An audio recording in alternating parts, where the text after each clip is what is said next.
Salut à toutes et à tous, ravi de vous retrouver dans ce nouveau numéro de la revue Info Lions, l'émission qui passe au peigne fin toute l'actualité des Lions du Sénégal. Au sommaire de ce 27e numéro, cap sur le match amical opposant Liverpool à Blackburn à Anfield, un match comptant pour les préparatifs du retour de la Première Ligue anglaise où Sadio Mané a brillé de mille feux. Ensuite, on s'intéressera au classement FIFA qui a été mis à jour par l'instance dirigeante du football mondial avant de terminer par une brève revue de l'actu mercato des Lions du Sénégal.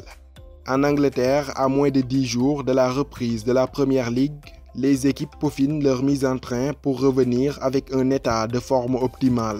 L'archi-leader et promis au titre, les Reds de Liverpool ont discuté un match amical ce jeudi à Anfield face à Blackburn, un club de seconde division anglaise. Supérieurs sur le papier, les hommes de Jürgen Klopp ont confirmé la tendance sur la pelouse en se baladant 6-0. Sadio Mané a bien sûr participé à ce festival offensif avec en premier lieu une passe décisive pour le japonais Takumi Minamino avant de s'offrir à son tour un but. Cette prestation XXL de Sadio Mané et de sa bande aura tout de même le mérite de rassurer Jürgen Klopp et les fans des Reds avant la reprise tant attendue du championnat le 17 juin 2020.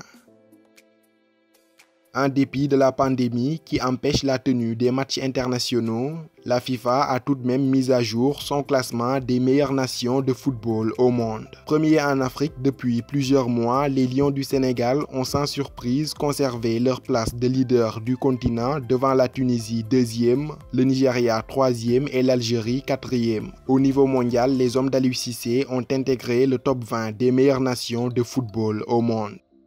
Pour les infos mercato pressentis à Sochaux depuis quelques jours, l'arrivée d'Abdallah Ndour est officiellement actée.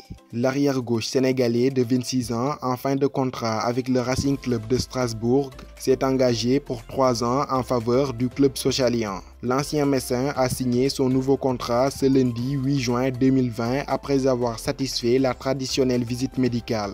Le FC Sochaux enregistre ainsi son second renfort sénégalais dans ce mercato après Joseph Lopi. Abdallah Ndour rejoint par la même occasion une forte colonie sénégalaise avec Ousseynou Thioune, Joseph Lopi, Pape Abdoulaye Sané, en plus de l'entraîneur Omar Daf. En Belgique, l'ailier sénégalais de 31 ans, Amara Babi, s'est officiellement engagé avec le club de Kazupen. L'international sénégalais a paraphé un contrat d'1 an avec son nouveau club. En fin de contrat avec son club précédent, le Royal Antwerp, il a signé gratuitement en faveur de Kazupen. En Turquie, Lamine Gassama attise également les convoitises en France. En effet, selon les informations de la presse turque, l'arrière-droit sénégalais serait en effet dans le viseur de son ancien club Lorient et de l'AS Saint-Étienne. Toujours d'après la même source, les deux clubs auraient même soumis des offres pour faire revenir l'international sénégalais en France. On suivra avec beaucoup d'intérêt l'évolution de ce dossier. Toujours en Turquie, l'attaquant Mambiram Diouf serait tout proche de débarquer en Super League. En fin de contrat à Stoke City et poussé vers la sortie, l'avant-centre de 32 ans serait tout proche de s'engager avec le Göztepe Izmir. Selon les infos de la presse turque, le transfert est tout proche d'être acté, affaire à suivre. C'est ainsi que prend fin cette revue dédiée à l'actualité des Lions du Sénégal. Rendez-vous à très bientôt pour de nouveaux numéros. D'ici là, portez-vous bien et n'oubliez pas de vous abonner à Footgalsen 10 pour ne rien rater de l'actualité du football sénégalais. À bientôt.